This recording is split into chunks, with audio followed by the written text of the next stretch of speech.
17 अप्रैल 2021। Corona का दूसरा phase आ चुका है और लॉकडाउन पिछले सवा साल से यहाँ वहाँ करके जारी है। मजदूर परेशान हैं और बच्चे कहीं ज्यादा परेशान हैं। सबके जीवन पर खतरा है, मगर उससे कहीं ज्यादा बड़ा खतरा हमारे भविष्य यानी हमारे बच्चों पर मंडरा रहा है। कहाँ हैं हमारे बच्चे? ये बच्चों को बचाने, उनके बचपन को बचाने के लिए नोबेल पुरस्कार से सम्मानित कैलाश सत्यार्थी से ज्यादा इस दुनिया में शायद कोई नहीं बता सकता। आगे सुनिए कैलाश सत्यार्थी का बच्चों के बारे में रोए खड़े कर देने वाला इंटरव्यू। मगर पहले एक बात ये कि कैलाश जी इन दिनों आश्रम में है, वहाँ नेटवर्क खराब है, इसलिए वॉइस क्वालिटी भी थोड़ी खराब है। मगर काम चलाइए, बच्चों से, हमारे भविष्य से कीमती कुछ भी नहीं है। सर, पहला सवाल तो यही है कि कोरोना काल में लॉकडाउन की वजह से करोड़ों प्रवासी मजदूर शहरों से गांव की तरफ पलायन कर चुके हैं और रोजी रोटी का संकट भी उनके सामने है। बच्चे भी स्कूल से बाहर हो गए हैं। बाल मजदूरी और ट्रैफिकिंग ये सब बढ़ेगी, और बाकी ओवरऑल क्या मतलब इस पर असर आप देख रहे हैं? इसका सबसे बड़ा असर तो हमारे बच्चों पर ही पड़ने वाला है। खासकर जो सबसे ज्यादा जी पिछड़े दबे कुचले वंचित वर्गों के बच्चे हैं, जी गांव के खेतिहर मजदूरों के या प्रवासी मजदूरों के बच्चे हैं, जी जो प्रवासी मजदूर शहरों में काम करते हैं।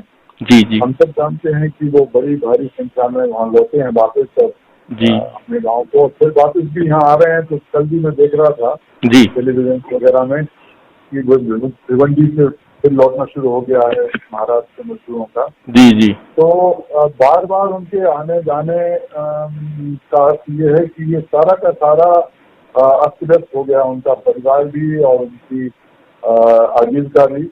जी और इसका परिणाम ये होगा कि और ज्यादा तंगी की हालत में वो साहूकारों से कर्जे लेंगे, कहाँ से सर? दलालों से कर्जे लेंगे अपने गांव के अंदर जी या गांव के आसपास। जी तो कोई अगर उनको रोजगार मिलेगा तो भी इसी तरह के कर्जे लेकर वहां पर काम करेंगे। जी जी और इतनी व्यवस्था नहीं है हमारे गांव में कि जिन लोगों की पहुंच नहीं है या जिनके पास पूरे दस्तावेज नहीं है वो बड़ी आसानी से सरकारी बैंकों से उन्हें कर्जे मिल जाए, इसकी संभावना कम है, जी जी बहुत ही कम। जी जी हालांकि मैंने इस सिलसिले में बिल्कुल शुरू में जब पहला लॉकडाउन हुआ था जी तो संबंधित मंत्रियों से बात की थी, खासकर हमारे नरेंद्र तोमर जी से, क्योंकि वो विषयों के मंत्री थे और अभी भी हैं।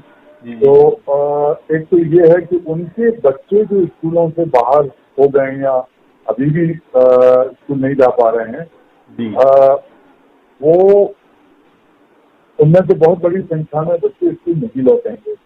सारी दुनिया में ये अनुमान लगाया जा रहा है कि करीब 2.4 करोड़ बच्चे अपनी कक्षाओं में वापस नहीं लौट पाएंगे इन सारी परिस्थितियों की वजह से, और भारत भी इसमें शामिल है। तो भारत के भी लाखों बच्चे स्कूल नहीं जाएंगे, जी तो इसका बहुत बुरा असर उन पर पड़ने वाला है। जी इसकी वजह से ट्रैफिकिंग बढ़ेगी, बाल मजदूरी बढ़ेगी। अब जी मैंने खुद भी कई ऐसे बच्चों से बात की जिनको हमारे संगठन ने पिछले कुछ महीनों के दौरान छुड़वाया है। जी जी 15-16 बच्चों को मुक्त कराया है जो जी ट्रैफिकिंग जिनकी की जा रही थी। तो रेलवे स्टेशनों पर, रेलों के अंदर, बसों के अंदर छापा मार के जिन्हें छुड़ाया है। जी जी तो उनमें से कई बच्चों ने मैंने फोन पे बात की तो बताया कि उनकी माँ बाप तो लौट आए हैं, माँ तो शायद कुछ की माँ पहले से गांव में रहती थी, पिता उनके लौट आए हैं बड़ी दूर दूर से, गुजरात से, महाराष्ट्र से जी और कई जगह से। जी और ऐसी हालत में कुछ काम धाम भी नहीं मिल रहा या कुछ बीमारी हो गई है तो दोबारा लौटने की हिम्मत नहीं हो रही है। तो इसलिए उन्होंने इन बच्चों को दलालों के हवाले कर दिया। बेचना शुरू कर दिया। दलालों की भी बहुत चांदी होगी। दलाल जानते थे कि जहाँ पर सबसे ज्यादा मुसीबत आती है वहीं ट्रैफिकिंग की सबसे ज्यादा आसानी होती है और सबसे ज्यादा उससे उनके मौके रहते हैं। जी तो वो मौके की तलाश में बैठे रहते हैं। जब भी कहीं बाढ़ आती है, सूखा पड़ता है, कोई और जी प्राकृतिक आपदा जी आती है, जी तो वो हाथ लगाए बैठे रहते हैं। तो जी इस आपदा का भी इस्तेमाल ट्रैफिकर कर रहे हैं। अच्छा सर, ये कोरोना महामारी की वजह से स्कूल बंद है, ऑनलाइन पढ़ाई हो रही है, और ये व्यवस्था भी हम देख रहे हैं बड़े शहरों तक, छोटे शहरों में भी बहुत नहीं है, बड़े ही शहरों तक है। हाशिए और वंचित समाज के बच्चों के लिए व्यवस्था नहीं है, इनकी पढ़ाई होगी कैसे होगी, क्या होगा? ये जो 2.4 करोड़ बच्चे आप बता रहे हो, भारत में भी तो अपने लाखों हैं। क्या होगा, क्या भविष्य दिख रहा है इनकी पढ़ाई का आपको? अब कई लोग इस कोशिश में लगे हैं और अब तो संयुक्त राष्ट्र संघ से संबंधित जो कुछ संगठन हैं, यूनेस्को है, यूनिसेफ है, यूएनडीपी है, तो मैं बहुत नजदीकी से उन सबके साथ काम कर रहा हूँ जी। और नोबेल पुरस्कार विजेताओं का और कई राष्ट्राध्यक्ष और भूतपूर्व राष्ट्राध्यक्षों का एक समूह हम लोगों ने बनाया हुआ है। जी जी। Laureates and leaders for children. किस नाम से sir? Laureates and leaders for children. जी जी। तो laureates and leaders for children के मंच के तहत हम लोग काफी दिनों से, कई महीनों से ये कोशिश कर रहे हैं। करीब 100 के लगभग राष्ट्राध्यक्ष या भूतपूर्व राष्ट्राध्यक्ष और नोबेल लॉरिएट अलग अलग विषयों, हम सब ने मिलकर, ये मेरी पहल थी, तो इस पहल को हम लोगों ने संयुक्त राष्ट्र संघ तक हम ले गए और संयुक्त राष्ट्र संघ की कई संस्थाओं का, ILO के, WHO के, यूनिसेफ के और अपना यूनेस्को के मुखियाओं को भी हमने उस कार्यक्रम में बुलाया। एक कार्यक्रम किया हमने ऑनलाइन, सबको बुलाया। राष्ट्राध्यक्षों में प्रमुख जैसे नॉर्वे के प्रधानमंत्री थे, इन सबको जोड़कर एक संयुक्त मांग की गई कि सब बच्चों को, इन बच्चों के ऊपर प्राथमिकता से खर्च किया जाना चाहिए, फेयर शेयर फॉर चिल्ड्रन। तो उसके लिए हम लोगों ने अभियान चलाया। उनमें 2-3 बातें थी कि एक तो बच्चे दोबारा से स्कूल में वापस आए जब ये लॉकडाउन वगैरह खुलेंगे या कोरोना शांत होगा, तो पहली बात ये। दूसरी बात ये कि अगर ये जो नया नॉर्म बन रहा है, एक नई शिक्षा पद्धति अब विकसित होगी ऑनलाइन एजुकेशन की, क्योंकि इसमें सबको फायदा है। लेकिन कभी भी ऑनलाइन एजुकेशन एक गुरु शिष्य के रिश्ते का, बच्चों के आपसी रिश्तों का, स्कूल के अंदर का जो खिलता हुआ बचपन है, उसका विकल्प नहीं बन सकता। लेकिन फिर भी जो स्थितियां होंगी, हमारी कोशिश है कि ये जो डिजिटल डिवाइड है या ऑनलाइन बच्चों को सुविधाएं नहीं मिल रही हैं, वो तो मिले ही, भले ही वो स्कूल के खुलने के बाद स्कूल के अंदर जा पाएं या ना भी जा पाएं, तो भी ये सुविधाएं उनको मिलनी चाहिए। तो ये व्यवस्था बहुत बहुत जरूरी है। और फेयर शेयर फॉर चिल्ड्रन की हम बात कर रहे हैं, तो हमने दुनिया के अमीर देशों से ये मांग की और उस बात को काफी आगे बढ़ाया गया, बीज बढ़ाया जा रहा है और कहीं कहीं बहुत अच्छे परिणाम भी निकल रहे हैं कि जो सबसे ज्यादा वंचित बच्चे हैं उनके ऊपर जो कोरोना रिस्पांस फंड संसार में तैयार हुआ, $8 ट्रिलियन, तो $8 ट्रिलियन मतलब बहुत ज्यादा रुपया है। उस पैसे का 20% हिस्सा वंचित वर्गों और उनके बच्चों पर खर्च होना चाहिए, उनकी शिक्षा पर, सुरक्षा पर और स्वास्थ्य पर। तो इन बातों को लेकर तो एक पॉलिसी या नीतिगत पहल चल रही है। अब क्योंकि वैक्सीन आ चुकी है और 4-6 महीने में हमको लगता है। पोषण का कैसे कर रहे हैं सर बच्चों के, क्योंकि मिड डे मील भी तो बंद है जी? पोषण का, जो बच्चों का पोषण है उसका कैसे कर रहे हैं? मिड डे मील भी बंद है। पोषण की भी समस्या है। ऐसा था कि ये जब ये लॉकडाउन शुरू हुआ और तब ये एक अनुमान क्या लगाया गया, अध्ययन से पता लगा, वो तो यूनाइटेड नेशंस ने पता किया कि करीब 1.5 अरब बच्चे स्कूल नहीं जा रहे थे। प्राथमिक और माध्यमिक कक्षाओं के 1.5 अरब बच्चे, और 1.5 अरब बच्चों में से 40% के पास ऑनलाइन वो नहीं था और 1.5 अरब में से 40 करोड़ बच्चे ऐसे थे जो कि इससे वंचित हो गए, जो पोषाहार या मिड डे मील या दिन के खाने वगैरह का कहीं कहीं अलग अलग देशों में अलग अलग तरह के कार्यक्रम चलते हैं, उनसे वंचित हो गए। तो फिर एक कोशिश ये हुई और उसके सुपरिणाम कई देशों में निकले कि इन बच्चों के माँ बाप को वो पैसा पहुंचा दिया जाए जो उनके मध्याह्न भोजन का पैसा था। तो ये भी बहुत जरूरी कि अगर बहुत लंबे अरसे तक ये बंद रहते हैं स्कूल, या ये दोबारा जो एक सेकंड स्ट्रीम आ गई है, ये तो और भी खतरनाक नजर आ रही है। तो फिर अगर लॉकडाउन होते हैं या बच्चों के स्कूल पूरी तरह बंद होते हैं, तो मिड डे मील में कोई समझौता न किया जाए।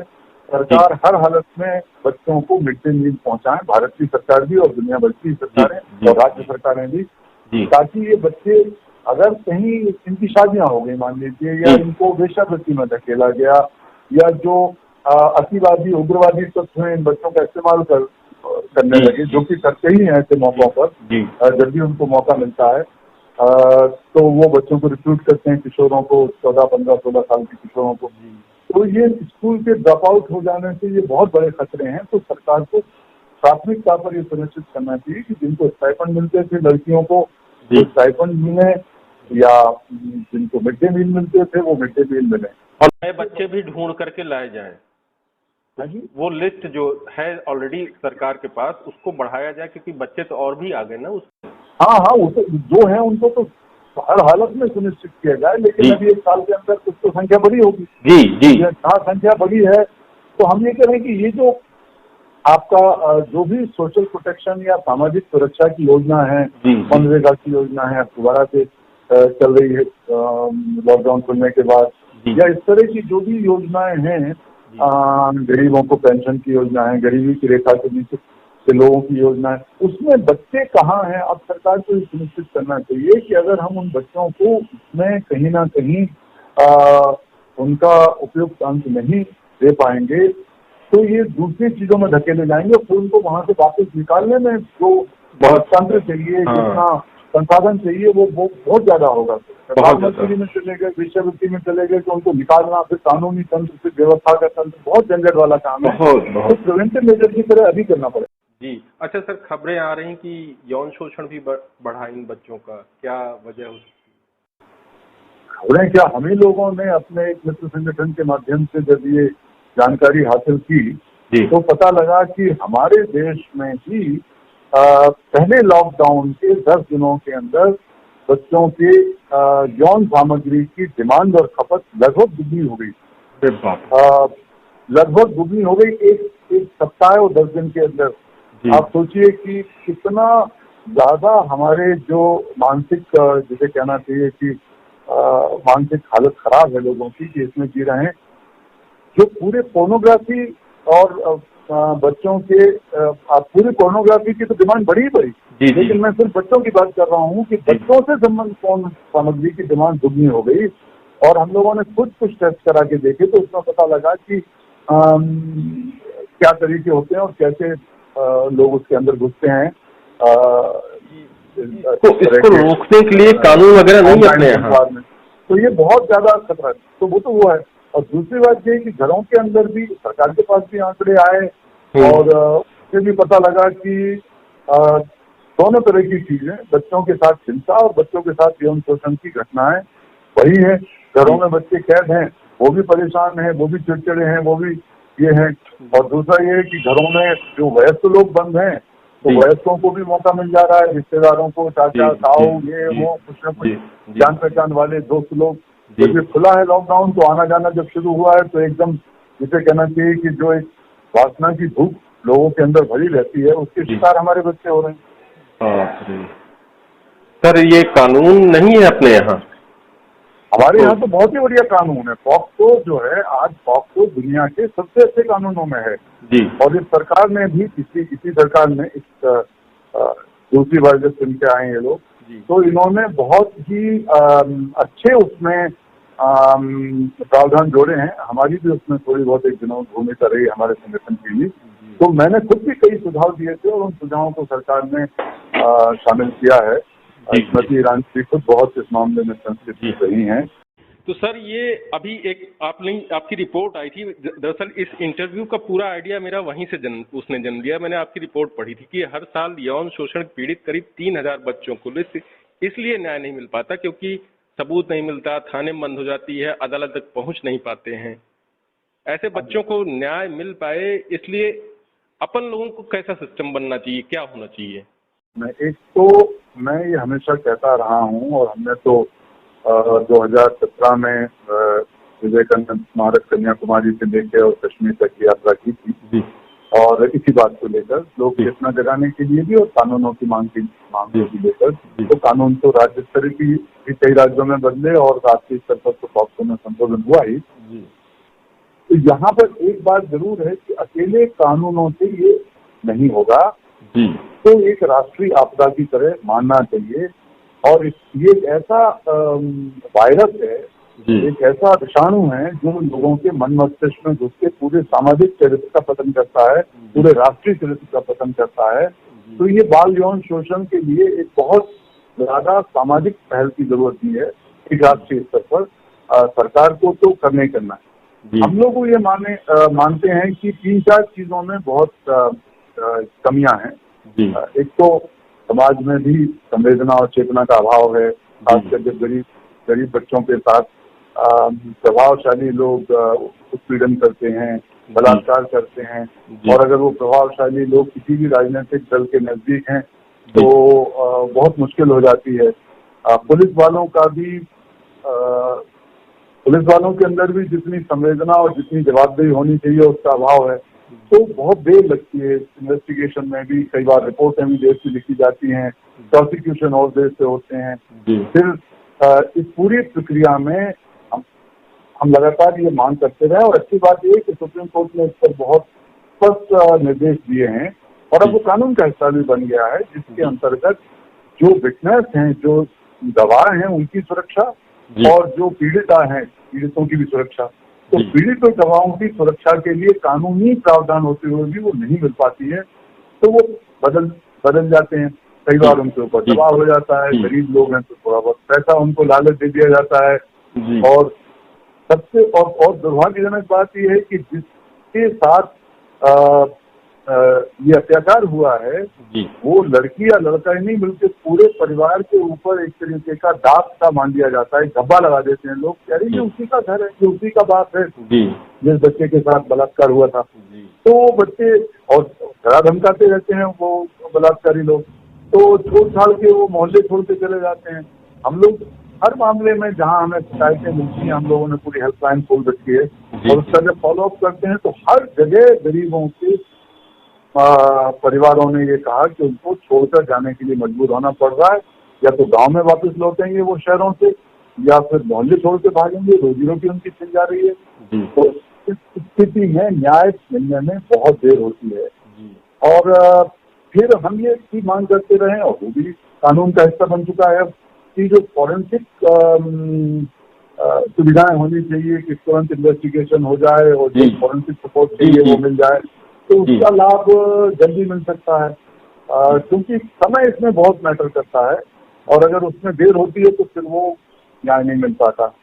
तीसरी बात ये है कि अब अच्छी बात है कि सरकार उसको कर रही है। सुप्रीम कोर्ट के निर्देश से ये शुरू हुआ है कि भारत में 1000 से ज्यादा विशेष और पूरी तरीके से डेडिकेटेड कोर्ट जिसे कहते हैं, पॉक्सो के कोर्ट बनने हैं। उसमें से 600 के लगभग बनाए जा चुके हैं, लेकिन उन कोर्टों में जो सुविधाएं मिलनी चाहिए, कोर्टों में जो वातावरण होना चाहिए, बच्चे के लिए जो लीगल एड मिलना चाहिए वो नहीं मिल पाती। तीसरी बात यह है कि सब बच्चे जो भी शोषित होते हैं, आप समझ सकते हैं कि वो एक भयंकर मानसिक सदमे में, आघात में जीते हैं और शर्म में जीते हैं। मुंह दिखाने के काबिल नहीं समझा जाता उन्हें। उनकी शादियां होने के लिए भी दिक्कतें आती हैं, या कहा जाता है शादियां नहीं होंगी, आत्महत्या कर लेते हैं। तो बच्चे अक्सर ऐसी खबरें आ रही हैं। पहली परसों एक खबर आई थी, एक लड़की ने 10वीं क्लास की लड़की ने आत्महत्या कर ली, तो वो जानती थी कि पूरा परिवार बदनाम हो रहा है और किसी भी शादी नहीं होगी, जीवन बर्बाद हो गया। तो जो ट्रॉमा है, एक मेंटल हेल्थ सपोर्ट जिसे हम कहते हैं कि मानसिक स्वास्थ्य की जो मदद है वो मिलने का तंत्र, मिलने की व्यवस्था हमारे देश में नहीं है। वो करना चाहिए प्राइवेट अस्पतालों को भी, वो सरकार को भी करना चाहिए, सामाजिक संगठनों को, एनजीओ को, सभी को ये सोचना है कि इन बच्चों को ये मिले, तभी वो सच बोल पाते हैं, हिम्मत से खड़े हो पाते हैं। माँ बाप को भी जरूरत है मानसिक स्वास्थ्य की, लेकिन बच्चों को तो तत्काल जरूरत है। तो ये 3-4 चीजें हैं जिनका ये होना चाहिए। तो विटनेस के लिए और जो पीड़ित है उसके लिए सपोर्ट, दूसरा ये है कि मेंटल उनको सपोर्ट मिले और लीगल सपोर्ट मिले न्यायालयों के अंदर, स्पेशल कोर्ट के अंदर वकील जाएं मुफ्त में या हम करवाएं उन्हें। और इसी बात को लेकर हम लोगों ने हमारे फाउंडेशन में एक आंदोलन शुरू किया है, अभियान शुरू किया, आंदोलन क्या कहेंगे उसे, अभियान शुरू किया है। सुरक्षित बचपन सुरक्षित भारत इसका बड़ा बैनर है, और जस्टिस फॉर एवरी चाइल्ड। तो जस्टिस फॉर एवरी चाइल्ड में ये तीनों तरह की मदद, इनकी सहायता हम लोग करना चाहते हैं